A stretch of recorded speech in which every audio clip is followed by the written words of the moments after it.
तो सारे मानव उसकी संतान हुए, उससे बच्चे हुए।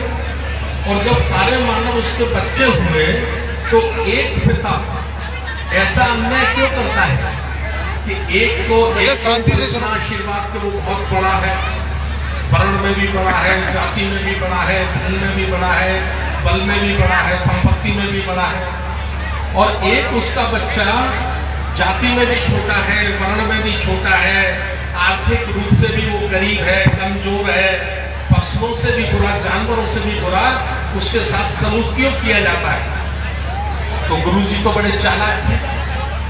गुरुजी कह देते थे कि ये इसके कर्मों का फल है। लेकिन सिद्धार्थ कभी शांत नहीं हुए। 21 वर्ष की उम्र में उनके मन में ये तमन्ना पैदा हुई कि मैं ये खोजना चाहता हूं कि यदि ईश्वर है तो ईश्वर अन्याय क्यों करता है। तो उसके लिए वो सन्यास ले लिया उन्होंने, राजपाट त्याग किया, सन्यासी होकर वो चले गए। तो कई लोगों ने उनको बताया कि फला आश्रम में जो गुरु रहते हैं वो बहुत बड़े गुरु हैं, वो इसका समाधान बता सकते हैं। तो वो वहां गए। अब गुरुजी जितना जानते थे, विपश्यना, विरत, साधना, जल समाधि, ये सब उनको बताया और वो सब किए। सब करके उनके प्रश्न का उत्तर नहीं मिला। तो उन्होंने कहा गुरुजी मुझे मेरे प्रश्न का उत्तर नहीं मिला कि ईश्वर ऐसा करता क्यों है।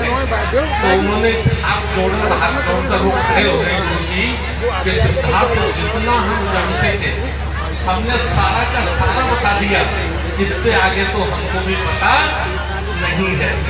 इसी तरह से सिद्धार्थ उस वक्त के सबसे बड़े ऋषि मुनि जो सबसे बड़े ज्ञानी थे, 8 आश्रम गए और 8 आश्रम जाने के बाद उनको उनका प्रश्न का उत्तर नहीं मिला।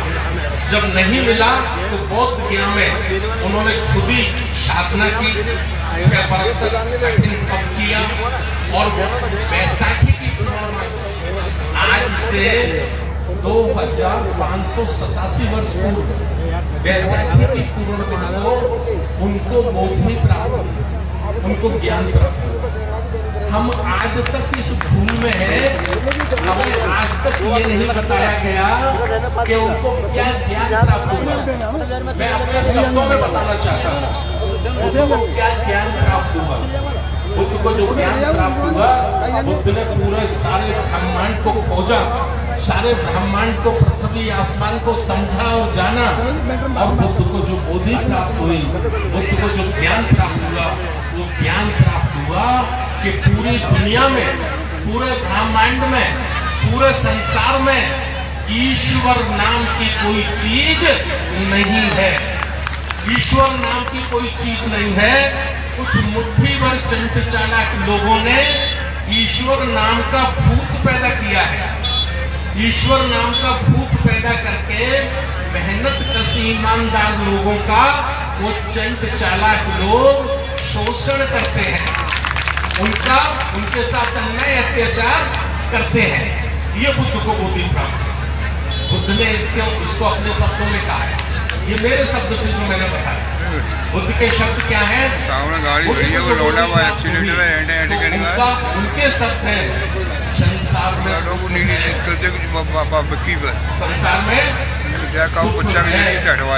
दुख का कारण है, कारण का निवारण है और निवारण का मार्ग है। अरे बैठ रहे और दुख का कारण क्या है? दुख का कारण है अविद्या, अज्ञान।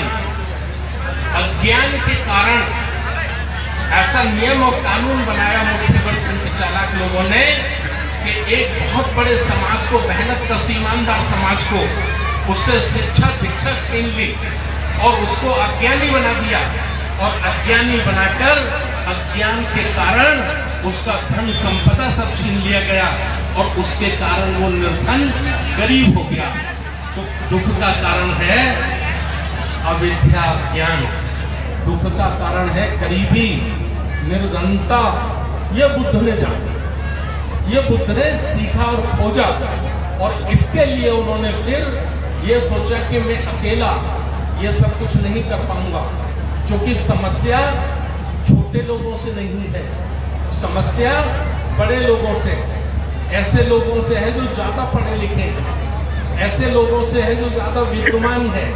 तो बुद्ध ने कहा कि अगर ये पढ़े लिखे होते, ये विद्वान होते, तो भी हम मुकाबला कर सकते थे, लेकिन ये एक नंबर के बेईमान लोग थे, एक नंबर के षड्यंत्रकारी लोग हैं, इसलिए इनसे मुकाबला करने के लिए मुझे एक सेना तैयार करनी होगी। तो भगवान बुद्ध ने एक सेना तैयार की, उस सेना का नाम था भिक्षु संघ। भिक्षु संघ बुद्ध ने बनाया और भिक्षु संघ के माध्यम से उन्होंने पूरे दुनिया में मानवता का संदेश दिया और कहा कोई वर्ण नहीं है, कोई जाति नहीं है, कोई ईश्वर नहीं है, ये सब इंसान के द्वारा एक दूसरे इंसान का शोषण करने के लिए बनाए गए मनगढ़ंत कानून है। ये मनगढ़ंत ईश्वर भगवान देवी देवता है, ये कोई ईश्वर देवी देवता नहीं है। तो ये बुद्ध ने जाना। और इसके बाद जो हमारे देश में हुआ, जो सूत्र अरे कोई ना है हटवा वो तो हम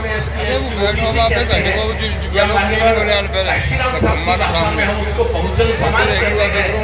उस युग को शिक्षा का अधिकार नहीं था, उसको सत्ता का अधिकार नहीं था, लेकिन 45 वर्ष की क्रांति के बाद ये सारा अधिकार उनको प्राप्त हुआ। और सबसे पहला शूद्र समाज का चक्रवर्ती सम्राट बना पद्मानंद, जो नाई समाज का था। फिर उसके बाद उनका भतीजा बना चंद्रगुप्त मौर्य। चंद्रगुप्त मौर्य के बाद उनका बेटा बना, उनका बेटा बना अशोक सम्राट। और अशोक सम्राट ने बुद्ध की दीक्षा लेकर समूचे जम्मू द्वीप में मानवता दोबारा से कायम की, वर्ण व्यवस्था खत्म कर दी, जातिवाद खत्म कर दिया। अशोक सम्राट ने कह दिया कि जातियां जानवरों में होती है, गधे होते हैं, भैंस होती है, बकरी होती है, जातियां इंसानों में नहीं होती है। तो ये हमारा बुद्ध का धम्म दुनिया में कायम हुआ। और आप लोगों ने सुना होगा कि लोग बड़े बड़े राष्ट्रपति, प्रधानमंत्री जब विदेशों में जाते हैं तो बड़ा सीना चौड़ा करके कहते हैं कि मैं उस धरती से आया हूं जिस धरती पर बुद्ध ने जन्म दिया, मैं बुद्ध की धरती से आया हूं। और एक बात और कहते हैं, वो कहते हैं कि हमारा देश कभी विश्व गुरु था, हमारा देश सोने की चिड़िया था, हमारा देश ऐसा देश था जिसमें दूध और घी की गंगा बहती थी। लेकिन बेईमान लोग ये नहीं बताते कि वो समय कौन सा था, वो कालखंड कौन सा था। वो कालखंड था मौर्य शासनकाल, यानी बौद्धों का शासन। बौद्धों का शासन था तो दुनिया में जितने भी विश्वविद्यालय थे वो भारत में ही थे। जैसे 3 विश्वविद्यालय, नालंदा विश्वविद्यालय, तक्षशिला विश्वविद्यालय, विक्रमशिला विश्वविद्यालय। दुनिया के बच्चे हमारे यहाँ पढ़ने आते थे, America, China, England, Japan, France के बच्चे यहाँ पढ़ने आते थे, यहाँ साइंस पढ़ते थे, यहाँ गणित पढ़ते थे, यहाँ इंजीनियरिंग पढ़ते थे। और यहाँ से पढ़कर वो अपने देश में जाते थे तो भारत की धरती को नमस्कार करते थे कि धन्य वो भारत की धरती, वो बुद्ध की धरती जिसने हमको ज्ञान दिया, जिसके कारण आज हम दुनिया में सबसे आगे हैं। लेकिन चंड चालाक लोगों ने उसको पुनः एक बार बृहदत्त की हत्या करके उसमें उन्होंने फिर हमसे हमारी संस्कृति को छीन लिया। लेकिन धन्य बाबा साहब डॉक्टर अम्बेडकर, उनका हमारे ऊपर कर्जा है कि 14 अक्टूबर 1956 को बाबा साहब डॉक्टर अम्बेडकर ने हजारों वर्ष पुराने हमारे धर्म और हमारे संस्कारों को बुद्ध धर्म की दीक्षा देकर हमें वापस दिया है। ये बाबा साहब डॉक्टर अम्बेडकर जी का उपकार है। मैं 2 मिनट अपनी बात कहूंगा, केवल इससे ज्यादा नहीं कहूंगा। एक बार